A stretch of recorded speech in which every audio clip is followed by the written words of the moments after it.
श्री स्वामी समर्थ. स्वामी महाराज तुमच्या मनातील सर्व चांगल्या इच्छा पूर्ण करोत ही स्वामीचरणी प्रार्थना करते आणि याच्या व्हिडिओला सुरुवात करते.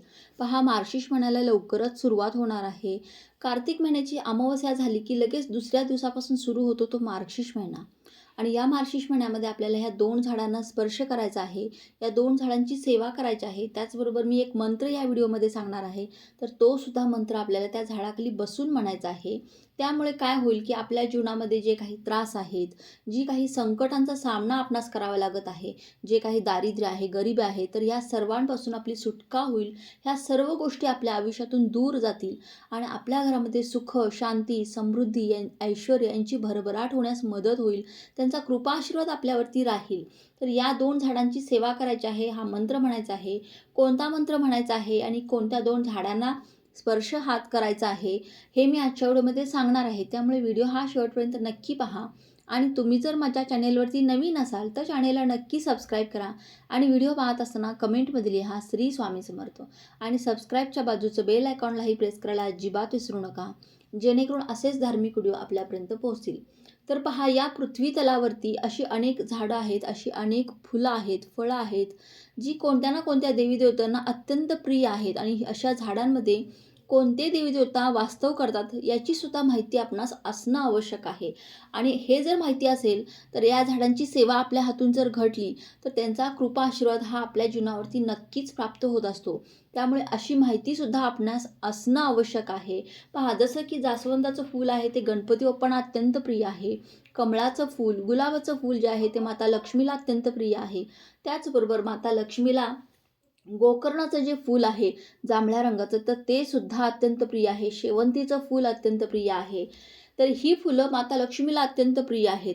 हे गोकर्णाचं जांभळ्या रंगाचं फूल भगवान शिवशंकरांना देखील अत्यंत प्रिय आहे. हे जर फूल आपण भगवान शिवशंकरांना अर्पण केलं तर भगवान शिवशंकरांचा कृपा आशीर्वाद आपल्यावरती नक्की कायम राहतो.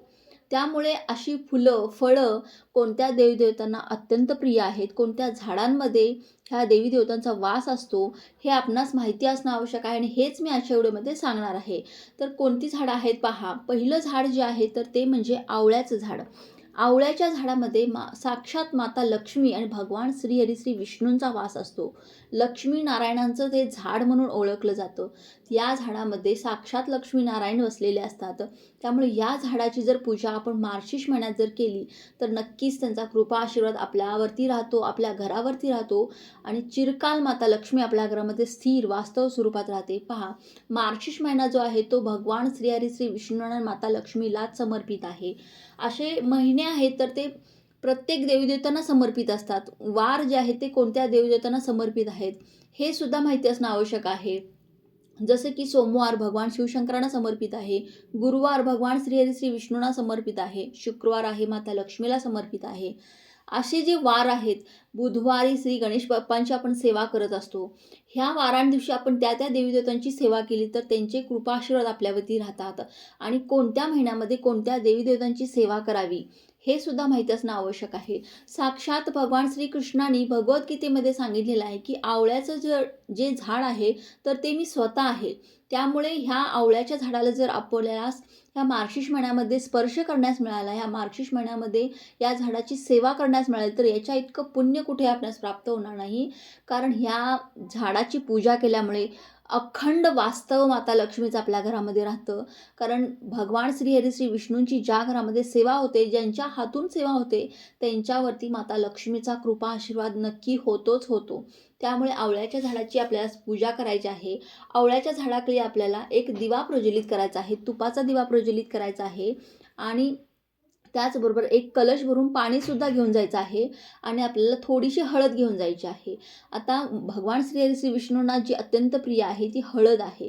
तर आपल्याला थोडीशी हळद जी आहे ती आवळ्याच्या झाडाला अर्पण करायचे आहे. त्याचबरोबर हे तांब्या भरून जे कलश भरून पाणी नेलेलं आहे तर ते सुद्धा आपल्याला झाडास अर्पण करायचं आहे. आणि या आवळ्याच्या झाडाला आपणास 11 प्रदक्षिणा मारायच्या आहेत. ओम नमो भगवते वासुदेवाय नमः या मंत्राचा जप करत जर आपण ह्या आवळ्याच्या झाडाला फेऱ्या मारल्या तर आपल्यावरती माता लक्ष्मीचा आशीर्वाद राहतो, भगवान श्रीहरी श्री विष्णूंचा आशीर्वाद राहतो. आता हे आवळ्याच्या झाडाची आपण पूजा केली. त्याचप्रमाणे पहा, आपल्याला दुसरं जे झाड आहे तर ते झाड म्हणजे बेलाचं झाड. या बेलाच्या झाडामध्ये साक्षात माता लक्ष्मीचा वास असतो. त्यामुळे ह्या बेलाच्या झाडाला देखील आपण स्पर्श करणं अत्यंत आवश्यक आहे. बेलाच्या झाडाखाली सुद्धा तुम्हाला एक तुपाचा दिवा प्रज्वलित करायचा आहे आणि हा तुपाचा दिवा तुम्हाला उत्तरेकडे तोंड करून प्रज्वलित करायचा आहे. म्हणजे या दिव्याची वात उत्तरेकडे असेल याची दक्षता घ्यायची आहे आपणास. आणि त्याचबरोबर ह्या झाडाचं एक पान म्हणजे बेलाचं एक पान तोडून घ्यायचं आहे आणि हे पान आपणास त्याच झाडाखाली ठेवून हे तांब्या भरून कलश भरून जे पाणी आपण नेलेलं आहे तर त्या पानावरती आपणास ओतायचं आहे. ह्या पानावरती जर आपण हे पाणी ओतलं त्या बेलाच्या झाडाखाली तर आपणास 12 ज्योतिर्लिंगाचं पुण्य प्राप्त होतं असं म्हणतात. कारण 12 ज्योतिर्लिंगाचं जर दर्शन तुम्ही जर तुमच्या जीवनात आत्तापर्यंतच्या आयुष्यामध्ये जर तुम्हाला दर्शन करता आलं नसेल तर ह्या 12 ज्योतिर्लिंगाचं दर्शन मिळाल्याचं पुण्य प्राप्त तुम्हाला भेटतं असं म्हणतात. त्यामुळे ह्या बेलाच्या झाडाखाली तुम्हाला ही सेवा करायची आहे. त्याचबरोबर कोणता मंत्र आहे तो तुम्हाला म्हणायचा आहे.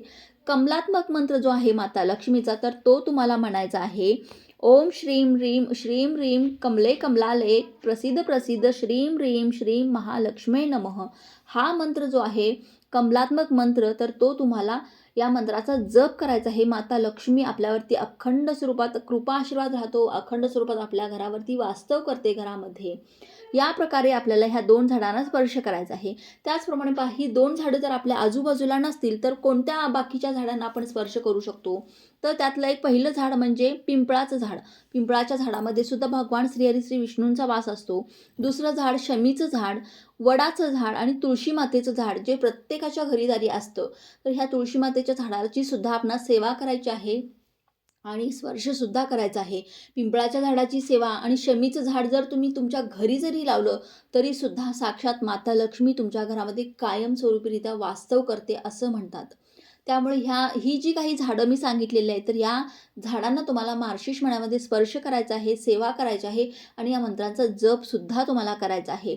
अशा पद्धतीने तुम्हाला ह्या 2 झाडांची इतर सर्व झाडांची तुम्हाला सेवा करायची आहे. तर असा हा उपाय करायचा आहे तुम्हाला. नक्कीच तुम्ही करून पहा आणि तुम्हाला या तुमच्या जीवनामध्ये अनुभवसुद्धा घेऊन पहा. त्याचबरोबर पहा आपण हे जे काही उपाय करतो, फक्त उपाय करून आपल्याला सर्व काही मिळतं असं नसतं.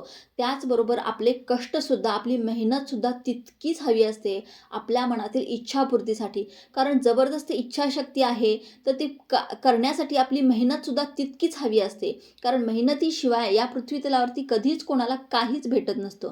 फक्त या आपल्या मेहनतीला देवांची साथ हवी, नशिबाची साथ हवी यासाठी हे उपाय करायचे असतात. तर हे उपाय तुम्ही करून पहा. तर चला झालेली ही सेवा मी स्वामींच्या चरणी अर्पण करते. व्हिडिओ आवडला असेल तर लाईक, शेअर, सबस्क्राईब करा. श्री स्वामी समर्थ.